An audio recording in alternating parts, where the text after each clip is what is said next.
Hello dear student. तो आज का टॉपिक है गोल्गी एपेरेटस। इससे पहले वाली क्लास में हम लोग एंडोप्लाज्मिक रेटिकुलम पढ़ चुके हैं। एंडोप्लाज्मिक रेटिकुलम का क्या फंक्शन है आप सब लोगों को पता है, और बेसिकली क्या प्रोड्यूस करते हैं लिपिड एंड प्रोटीन को ये फिर कहाँ ट्रांसपोर्ट करके कहाँ भेजा जाता है प्लाज्मा मेम्ब्रेन एंड किसके पास, लाइसोसोम के पास, या फिर सेल के उन पार्ट्स के पास जहाँ पर इनकी ज़रूरत होती है लिपिड की एंड प्रोटीन की। जैसे कि मैंने कहा कि लिपिड एंड प्रोटीन ट्रांसपोर्ट होकर जाते हैं, तो ये ट्रांसपोर्टेशन में कौन हेल्प करता है? तो सेल के अंदर एक अमेजिंग सा एक ऑर्गेनेल होता है जिसका नाम होता है गोल्गी एपेरेटस, जिसको हम पैकेजिंग एंड शिपिंग सेंटर भी बोलते हैं। तो हमें ये बात याद रखनी है, ठीक है। चलिए हम आ जाते हैं इसकी डिस्कवरी पर। तो सबसे पहले इसको किसने डिस्कवर किया था ये जान लेते हैं। एक इटालियन साइंटिस्ट थे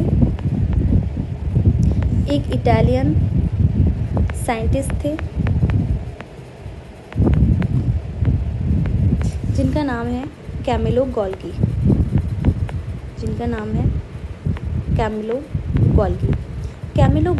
जैसे कि इनका नाम है कैमिलो गोल्गी, जैसे ही इन्होंने इस चीज़ को डिस्कवर किया, इसका नाम अपने ही नाम पर दे दिया, गोल्गी एपेरेटस। और इन्होंने कई टाइम किया था 1898 में इन्होंने क्या किया, इसकी डिस्कवरी की। तो इन्होंने किस तरीके से डिस्कवरी की एक बार हम देख लेते हैं इसके बारे में। तो बेसिकली बहुत टाइम पहले जब ये काम कर रहे थे किसी लैब में, ये क्या करते थे, काम करते थे। ये किचन जैसी लैब थी, है ना, ये इनका किचन था। बेसिकली इन्होंने इसको क्या क्रिएट कर लिया था, लैब बना लिया था। और वो वहाँ कुछ क्या कर रहे थे, अपने काम कर रहे थे, अपना एक्सपेरिमेंट कर रहे थे। लेकिन जब ये अपने एक्सपेरिमेंट कर रहे थे तभी इन्हें एक अलग सी स्ट्रक्चर दिखाई दी, एक ग्रुप में एक स्ट्रक्चर दिखाई दी जिसका नाम था, जिसको इन्होंने देखा और इनको लगा कि ये कोई किसकी तरह है, कुछ पॉलीथीन जैसी स्ट्रक्चर है, या फिर कह सकते हैं एक स्टैक लाइक स्ट्रक्चर इनको दिखी। और इन्होंने इसका नाम दे दिया इन्होंने इसको गोल्गी एपेरेटस या फिर गोल्गी बॉडीज़। चलिए आइए इसके बारे में देख लेते हैं। और ये सबसे पहले इन्होंने किसके अंदर देखा, तो हमें ये भी पता होना चाहिए। तो इन्होंने बेसिकली ये देखा था एक बार्न आउल के नर्व सिस्टम में, नर्व सिस्टम में। तो ये कैसे ये देख पाए, तो इन्होंने एक अच्छी सी एक डाई बनाई थी, है ना, इन्होंने एक डाई क्रिएट की थी, है ना। उस डाई का नाम क्या है, उस डाई का नाम है सिल्वर नाइट्रेट नाम का इन्होंने एक सॉल्यूशन बनाया और स्टेनिंग की। तो इन्हें क्या दिखाई दी, एक फ्लैटेंड सैक लाइक स्ट्रक्चर दिखाई दी, जिनको इन्होंने क्या कहा, स्टैक कहा। और इन्होंने कहा कि स्टैक लाइक स्ट्रक्चर है और जिसका नाम इन्होंने क्या दे दिया, गोल्गी। ठीक है, यहाँ तक आई होप क्लियर हो गया। और जो रिएक्शन कहलाती है, इस रिएक्शन को हम क्या कहते हैं, ब्लैक रिएक्शन कहते हैं। न्यू एनसीईआरटी में इसका जिक्र नहीं है, लेकिन आप लोग इसको याद कर सकते हैं। तो इसको हम क्या कहते हैं, ब्लैक रिएक्शन भी हम कहते हैं। ठीक है, अब इसके ऑल्टरनेटिव नेम्स की बात कर लेते हैं। ऑल्टरनेटिव नेम्स में मतलब क्या, इसके कुछ और नेम्स भी हैं? हाँ बिल्कुल है। इसको गोल्गी एपेरेटस तो कहते ही हैं, इसको हम गोल्गी बॉडी भी कहते हैं, इसको हम गोल्गी कॉम्प्लेक्स भी कहते हैं, और हम इसको गोल्गी एपेरेटस तो बोलते ही हैं। ठीक है, आ जाइए हम देख लेते हैं इसके बारे में थोड़ा सा। The Golgi apparatus was first observed in 1898, जो कि एक इटालियन साइंटिस्ट थे, कैमिलो गोल्गी इनका नाम था। इन्होंने नर्व सेल में देखा बार्न आउल की, ये है बार्न आउल। ठीक है, using special staining technique he observe a thread like network. इन्होंने क्या ऑब्जर्व किया, एक थ्रेड लाइक नेटवर्क को ऑब्जर्व किया, जो कि ऐसी थ्रेड लाइक स्ट्रक्चर थी। Early microscope could not resolve it clearly, therefore many doubted it existence. However electron microscope observation confirmed it decade later. यानी कि कुछ टाइम के बाद इसको इन स्ट्रक्चर्स को हमने क्या किया, इलेक्ट्रॉन माइक्रोस्कोप की हेल्प से एकदम क्लियरली देखा। When the structure was clearly seen and confirmed it was named the Golgi apparatus and in his honour. और इसके लिए इनको एक नोबेल प्राइज़ भी मिला था, इसके लिए इनको क्या मिला था, नोबेल प्राइज़ भी मिला था। ठीक है, आप यहाँ पे इसको ऐड भी कर सकते हैं, इसके लिए इनको क्या मिला था, नोबेल प्राइज़ भी मिला था। नोबेल प्राइज़ भी मिला था। यहाँ से रिलेटेड जो भी मैंने आप लोगों को एक चीज़ बताई है, जैसे कि मैंने आप लोगों को बताया, एक तो स्टेनिंग याद रखनी है, ठीक है, और दूसरा हमें जो याद रखना है, सिल्वर नाइट्रेट का नेम याद रखना है। तो हमें याद रखना है कौन सी वाले रीजेंट याद रखना है, हमें याद रखना है AgNO3, जो कि क्या है, सिल्वर नाइट्रेट होता है, सिल्वर नाइट्रेट। इस रिएक्शन को क्या कहते हैं, ब्लैक रिएक्शन भी कहते हैं। ब्लैक रिएक्शन इन्होंने की थी, जिसमें इन्होंने क्या किया था, सिल्वर नाइट्रेट का यूज़ किया था और ये एज अ डाई यूज़ किया था, ठीक है। आई होप यहाँ तक क्लियर हो गया होगा। और हाँ, अगर मैं यहाँ पर बात करूँ, यहाँ पर क्या कहा गया है, ही ऑब्जर्व द ट्रेड लाइक, यहाँ पे कहा गया है ए बार नाउल क्या होता है, ये बहुत ज़्यादा रेयर नहीं होते हैं, ये मोस्ट अबेंडेंट होते हैं, सबसे ज़्यादा पाए जाने वाले होते हैं,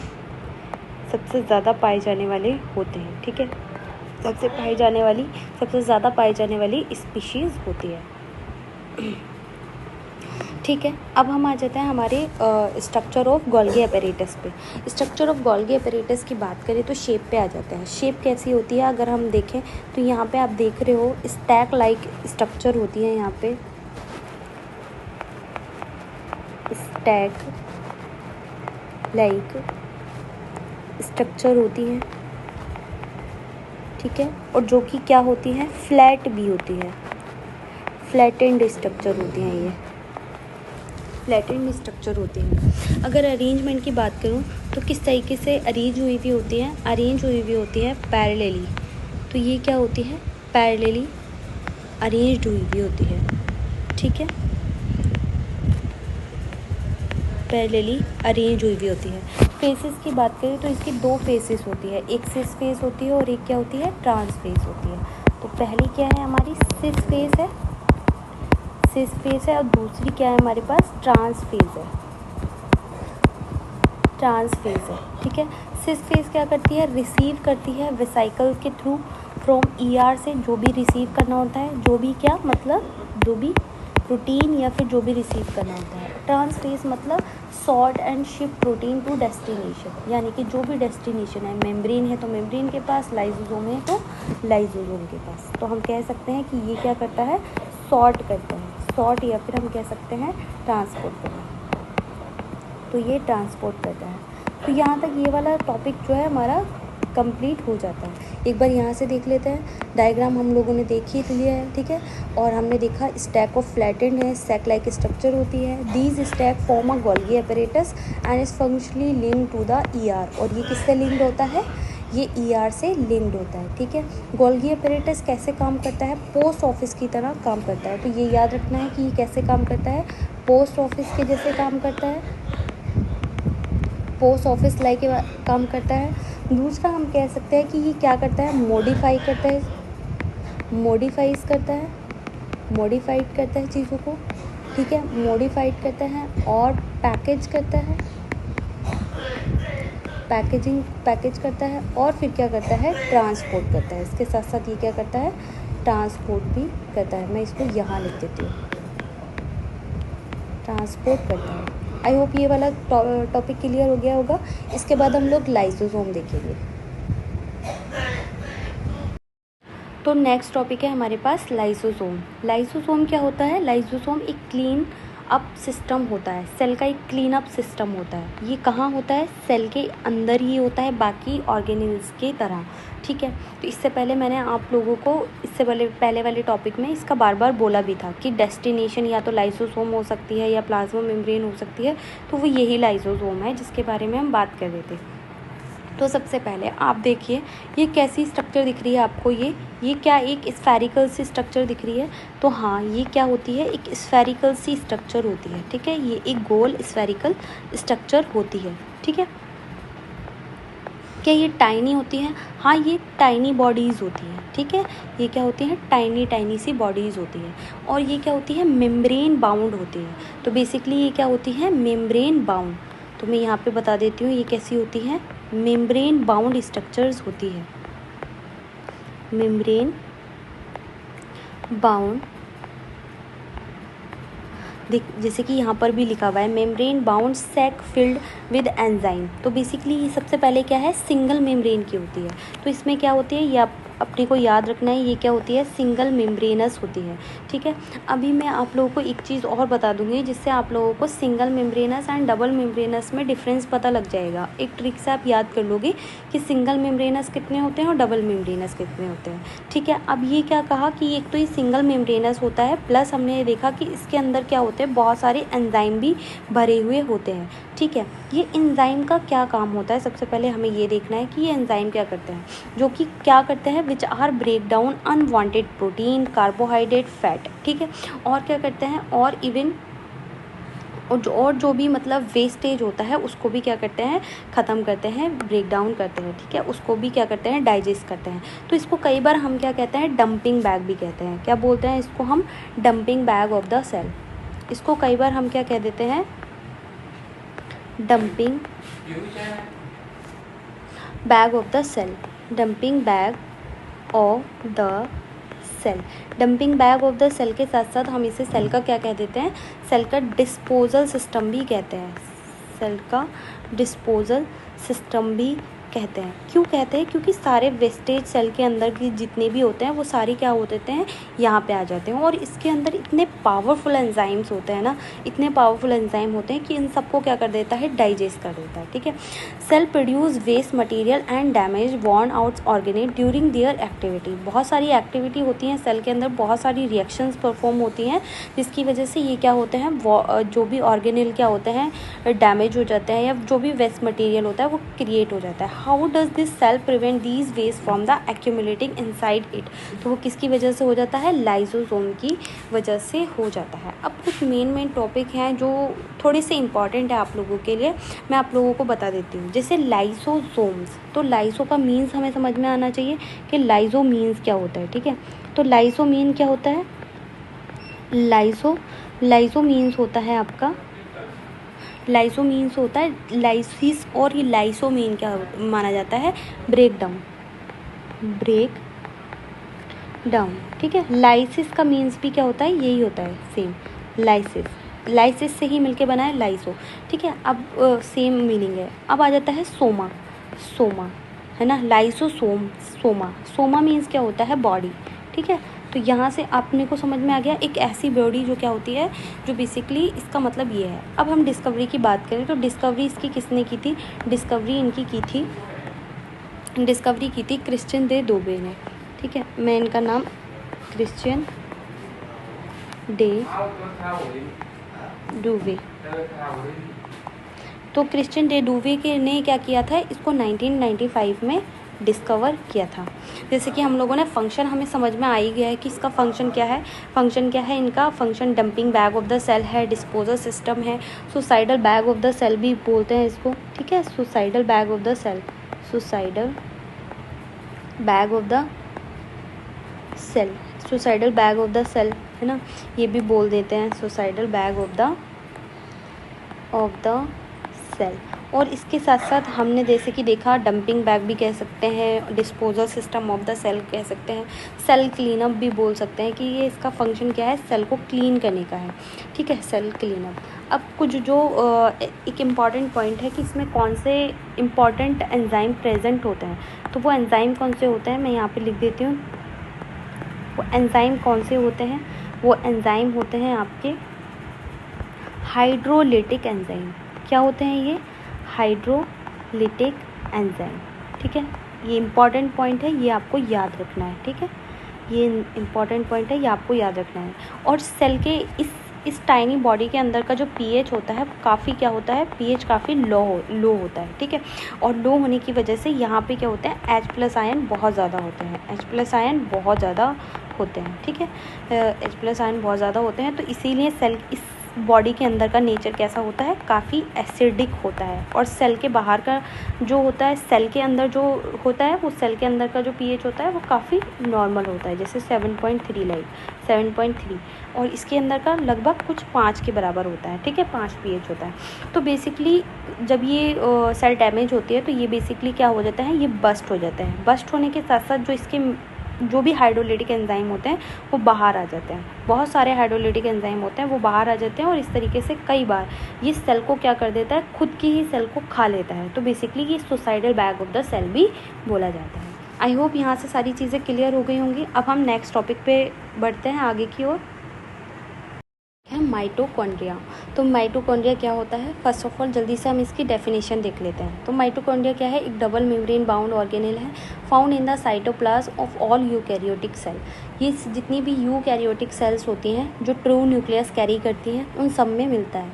और ये कैसा होता है, ये एक डबल मेम्ब्रेनस ऑर्गेनेल्स होता है। ठीक है, इससे पहले वाला ऑर्गेनेल हमने क्या पढ़ा था, लाइसोसोम, जो कि सिंगल मेम्ब्रेनस होता है, और ये क्या होता है हमारा डबल मेम्ब्रेनस होता है। ठीक है, तो ये सारी ही और यूकैरियोटिक सेल्स में होता है। अब इसका अगर निक नेम की बात करूँ, यानी कि इसका जो और दूसरा नेम है वो क्या है, power house of the cell. इसका निक नेम बोल सकते हो, जैसे हम सबका होता है वैसे ही इसका भी एक निक नेम है, power house of the cell. ठीक है, तो इसको ये बोलता है। ठीक है, सबसे पहले जैसे कि हमने हमेशा देखा है कि किस किस ने डिस्कवरी की है, तो इनके नाम के इसके नाम के साथ जुड़ा हुआ है कॉलिकर एंड बेंडा। तो ये दो साइंटिस्ट हैं जिनका नाम इनसे कनेक्ट हुआ है। तो माइटोकॉन्ड्रिया क्या होता है, एक तो power house of the cell होता है because they supply the energy needed for the most cellular activity, क्योंकि ये क्या करता है, एनर्जी को सप्लाई करता है। तो बेसिकली ये इसका क्या हो सकता है, हम इसका बोल सकते हैं इसको, तो हम इसको बोल सकते हैं कि ये जो होता है एनर्जी सप्लाई करता है। ठीक है, एनर्जी जब भी नीडिड होती है तो सेलुलर एक्टिविटी में ये अपनी एनर्जी देता है। Each mitochondrion is surrounded by two membrane. तो बेसिकली आप सोच रहे होंगे कि मैम यहाँ पे माइटोकॉन्ड्रियन क्यों लिखा हुआ है, माइटोकॉन्ड्रिया क्यों नहीं लिखा हुआ है। तो माइटोकॉन्ड्रिया क्या होता है, सिंगुलर होता है। सिंगुलर को कहते हैं माइटोकॉन्ड्रियन और प्लूरल वर्ड में कहते हैं इसको माइटोकॉन्ड्रिया। अब हम इसकी स्ट्रक्चर पे बात कर लेते हैं। जैसे कि इसकी आउटर मेम्ब्रेन क्या होती है, काफ़ी स्मूथ एंड पोरस होती है, यानी कि पोरस होती है। और ये एक्ट कैसे करती है, as a protective outer layer की तरह वर्क करती है। तो एज अ प्रोटेक्टिव लेयर की तरह ये क्या करती है, protective outer membrane, protective layer की तरह, आउटर मेम्ब्रेन की तरह वर्क करती है। ठीक है, इसके बाद अगर मैं बोलूँ, the inner membrane is folded into finger like projection called the cristae. जो इनर मेम्ब्रेन होती है, इसकी जो इनर मेम्ब्रेन होती है वो क्या हुई हुई होती है, वो डीपली इनफोल्डेड हुई हुई होती है। ये डीपली इनफोल्डेड हुई हुई होती है, तो इसको हम क्या कहते हैं, फिंगर लाइक प्रोजेक्शन जो होती हैं इनको हम कहते हैं क्रिस्टी। तो ये क्या होती हैं, अपनी क्रिस्टी, जो कि क्या होती है, जो कि आपका इनर मेम्ब्रेन होती है वो डीपली इनफोल्डेड हुई भी होती है। अब क्रिस्टी का फंक्शन क्या है, सबसे पहले हमें क्रिस्टी का फंक्शन पता होना चाहिए। ये क्या करती है, ये यहाँ से आप लोग देख सकते हो, ये क्या है, क्रिस्टी का फंक्शन है।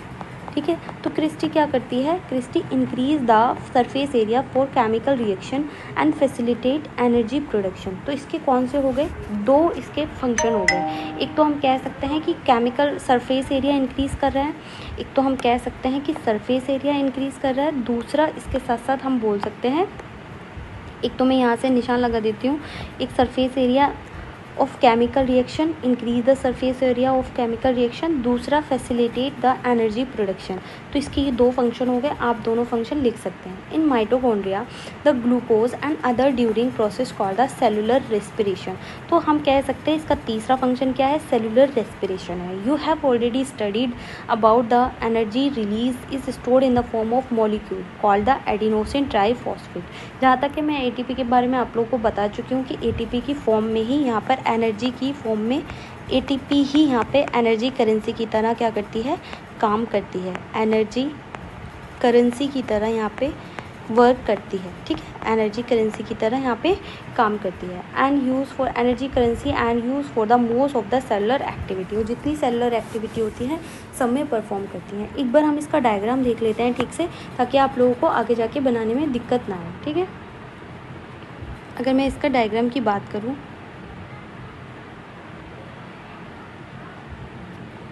सॉरी वंस मोर ट्राई, ठीक है, ठीक है।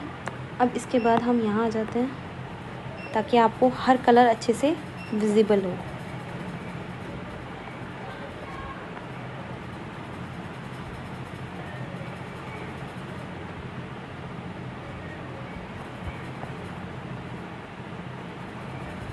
आपको मे भी सारे कलर अच्छे से दिख रहे होंगे, ठीक है। तो बेसिकली एक बार हम देख लेते हैं कि कौन सी चीज़ क्या है। यहाँ पर ये क्या है, इसकी आउटर मेम्ब्रेन है,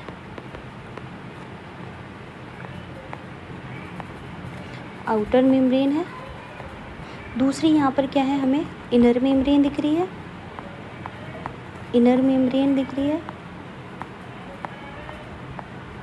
और ये क्या है, जहाँ पर ये डीपली इनफोल्डेड हुई हुई है, जहाँ पर ये डीपली फोल्डेड हुई हुई है, इसको हम क्या कहते हैं, जहाँ पे ये डीपली फोल्डेड हुई हुई है इसको हम कहते हैं क्रिस्टी।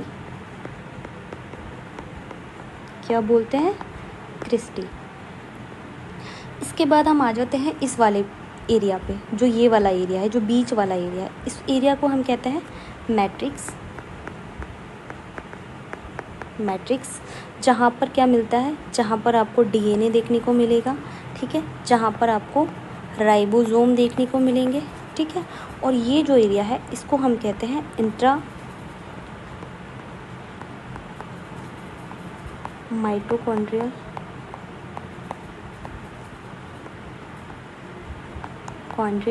स्पेस, ठीक है। तो बेसिकली 3 होती है, ठीक है। यहाँ पर हमने क्या देखा, यहाँ पर हमने देखा राइबोसोम, ठीक है। इसको हम क्या कहते हैं, राइबोसोम्स बोलते हैं। एंड ये जो है आपका, ये क्या है, डीएनए है, ठीक है, ये क्या है, डीएनए है, ठीक। इसके साथ साथ हम कहते हैं कि इसका ये क्या करता है, एटीपी का प्रोडक्शन भी करता है, तो ये हमें पता ही है। यहाँ पे एक तरीके के एंजाइम्स भी होते हैं, है ना, जिनको हम क्या कहते हैं, एंजाइम सिंथेज। इनको क्या कहते हैं, एंजाइम सिंथेज। बस आप इतना याद रखना, या तो इसको क्या कहते हैं, एंजाइम सिंथेज, एंड या फिर हम इसको कहते हैं एटीपी प्रोड्यूसिंग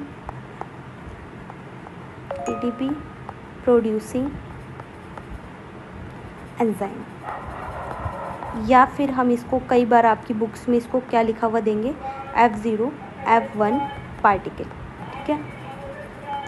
तो ये तीनों नाम आपको देखने को मिलेंगे, तो जो कि मोस्ट इम्पॉर्टेंट होते हैं कि एटीपी का जनरेशन किन की वजह से होता है। ये सेम ही नाम है, एक का ही नाम है, लेकिन इसके डिफरेंट नेम है, ठीक है। आई होप यहाँ तक सारी चीज़ें क्लियर हो गई होंगी। मैंने अभी तक आप लोगों को सारे ऑर्गेनेल्स के बारे में अच्छे से बता दिया है। एक बार मैं आपको दिखा देती हूँ। हम लोगों ने ER कंप्लीट किया था, हम लोगों ने ER कंप्लीट करने के बाद गोल्गी किया है, गोल्गी के बाद इसके स्ट्रक्चर ऑफ गोल्गी, फिर ये सब हमने किया, और इसके बाद लाइसोसोम किया, लाइसोसोम के बाद हमने माइटोकॉन्ड्रिया कंप्लीट कर लिया, ठीक है।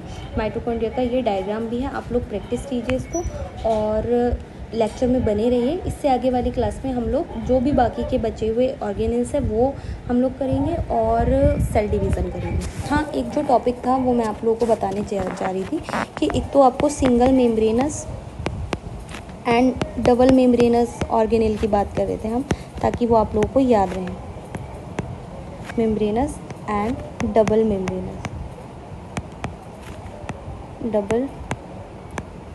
मेम्ब्रेनस, तो ये कैसे याद रखोगे, जिससे ऐसे याद रखो MNC, ठीक है। और बाकी के जितने भी हो गए ER, गोल्गी, लाइसोसोम, ये सब क्या हो गए, सिंगल मेम्ब्रेन। MNC का मतलब है माइटोकॉन्ड्रिया, न्यूक्लियस, क्लोरोप्लास्ट, और इसी में ही हमारा क्या जाता है, प्लास्टिड भी आ जाता है, ठीक है।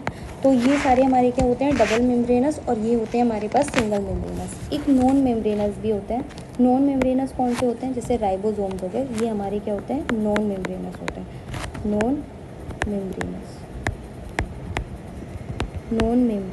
तो ये क्या होते हैं, आपके राइबोसोम्स होते हैं, राइबोसोम्स होते हैं, ठीक है। आप लोग कमेंट्स में एक बार याद करके जल्दी से मुझे बता दीजिए कि क्या आपको लेक्चर समझ में आया है। अगर कोई डाउट है तो वो भी आप लोग मुझसे पूछ सकते हो।